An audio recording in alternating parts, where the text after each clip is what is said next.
Hi everyone, I'm Katie Smith, the Inclusion Program Supervisor at the Modon Community Center.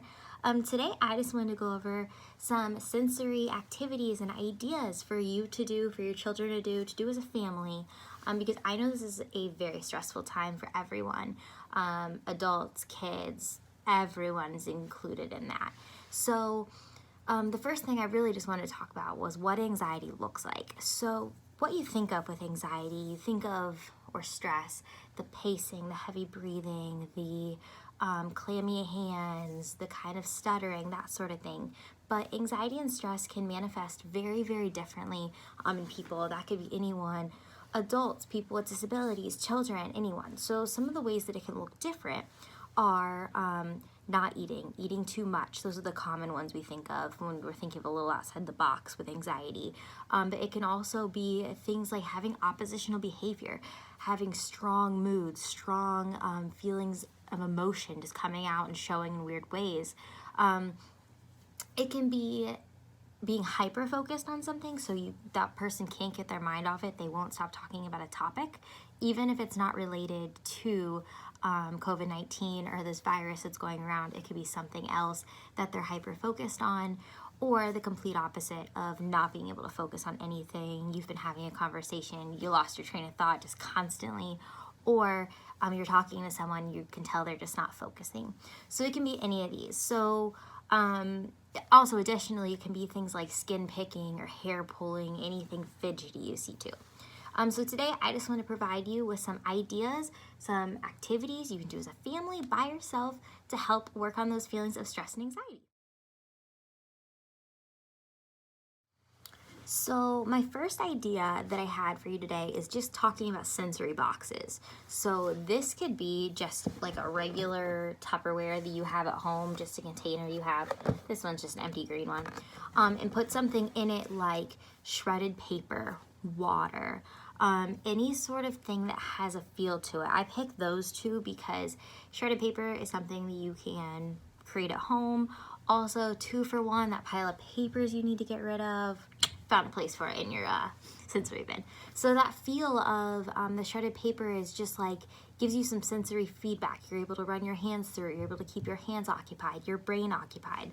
And then in your sensory box with your paper, for an example, if we take the game Connect 4, so what you can do is you can put your little pieces, your red and black chips, in the bin, and you can use it as kind of a game. So another way that I like to look at this is it kind of normalizes it too. So if you're experiencing a lot of anxiety, if your child's experiencing it, a spouse is experiencing it, you can have this sensory bin and make a game out of it. So if you use Connect 4 pieces and put your Connect 4 pieces in there, you can do it as kind of like you have to feel around, you have to get that sensory feedback to find the piece and then play the game. So it kind of adds an additional step to the game as well, and it really normalizes the sensory bin itself.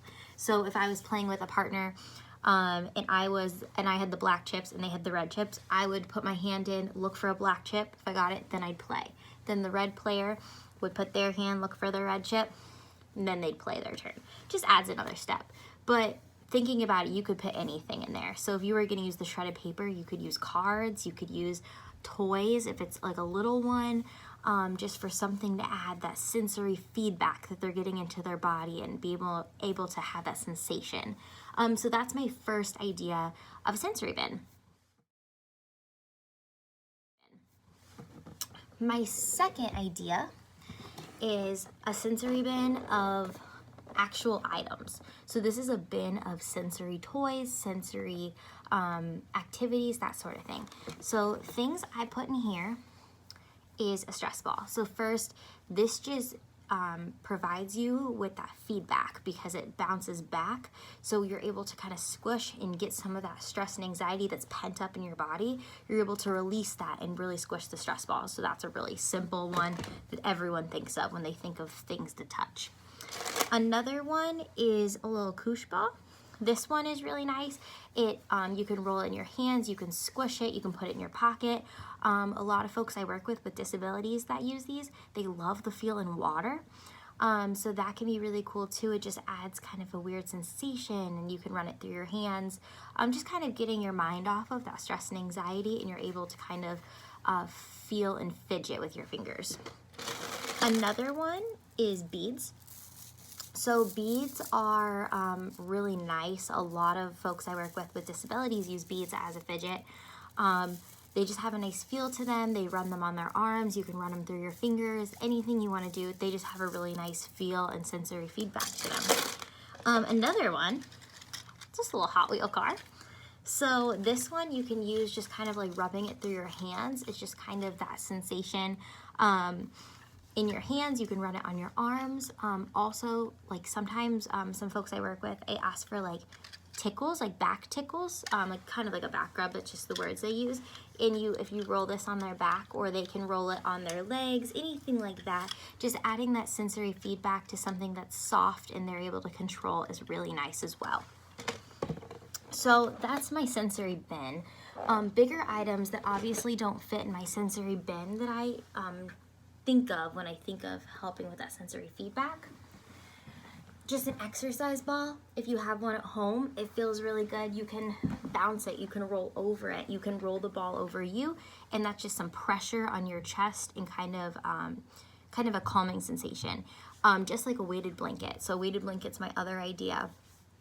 Everyone doesn't have that at home, so you could also use kind of like pillows, things like that, to put on your chest or your legs or your back, and that pressure is very, very calming, kind of like a hug. But it's always important to make sure the weight isn't too heavy. So if you are someone who's thinking about a weighted blanket, make sure that the weight is appropriate for you. So never too heavy. So my next idea is kind of a family science project while also working on sensory. So we've all heard of making slime at home, Play-Doh at home, but sometimes those involve a lot of ingredients that you do not have laying around. And I know this is the time where people are not going to the store every day or as often. So I picked it's kind of a snow sort of feel to it, with two ingredients that most people just have laying around at home. So the first is just conditioner for your hair. So it's just hair conditioner. And the second is baking soda. And I pulled this one out of my fridge and it worked perfectly fine. So what this one is you're gonna take half a cup of hair conditioner and 3 cups of baking soda and mix them together. But you can cut it in half, that sort of thing. So that's half a cup of hair conditioner and 3 cups of baking soda. And you mix it together, and then you can start using your hands, and it has this nice feel where you're able to squish it like Play-Doh, but also you can kind of run it through your hands like snow. It has that kind of like powdery feel to it too. So this is great if you want your kids to make designs out of it, make a snowman out of it, make flowers out of it, but also if you have someone who's like an adult, someone who's an older teenager who just wants to use it as some sensory feedback and some squishing it just to get that anxiety out and just move your hands and be able to fidget, this is a perfect thing to do that. It's super easy and it has a nice feel to it. It is not messy and it smells nice, so that is also a plus as well. Last thing that I really wanted to go over was just another sensory activity, but doesn't involve anything, just yourself. So this is called progressive muscle relaxation.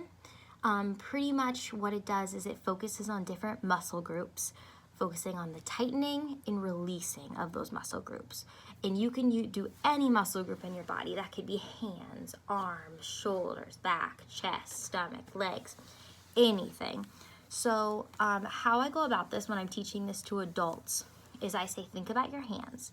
You're gonna first get in a comfortable position in your chair, standing, sitting, laying, whatever you want. You're gonna take your hands and you're gonna tighten them. And when we tighten them, we're gonna tighten them for 5 seconds. So we're gonna go 1, 2, 3, 4, 5, release. And let's go again. 1, 2, 3, 4, 5, release. And then one more time. 1, 2, 3, 4, 5, release. And when we're doing this, I always want people to focus on their breathing, making sure they're breathing in and out. And the other thing I want people to make sure that they're focusing on is that release sensation. So make sure you tighten really well, and then notice how it feels in your body to release that body part. And then I kind of go through the whole body. There's also versions of this on YouTube and everything, so they can talk you through the entire body, which is really great as well. When I'm teaching this to children, so if you want to try this with your children or someone who needs a little bit of a simpler explanation, the way I teach it is make that body part into a rock.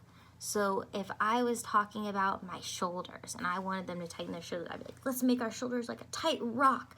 And 1, 2, 3, 4, 5, and relax. So making it really into like a visual explanation seems to really help with this. And sometimes shortening it for them makes it easier too. So for kiddos or anyone who needs kind of a shortened amount of time of an activity like this, or needs a simpler explanation, I'll sometimes do hands, I'll do shoulders, I'll do chest, I'll do stomach, because a lot of that anxiety is held in your stomach. Another thing that people complain about when they're having anxiety and stress is stomach issues. So stomach's a good one, and then legs, and then we'll have everyone tighten their whole body into a rock, and then relax. And just laying and that relaxing feeling at the end is so important. So those are some of my ideas regarding sensory input and sensory sensation with stress and anxiety. I really appreciate you watching this video. I know this is a really stressful time. We're all here for each other. If you have any questions regarding this, please feel free to reach out. My email is Smith, like my name, Katie, first initial K, last name Smith, @carmelclayparks.com. Thank you so much.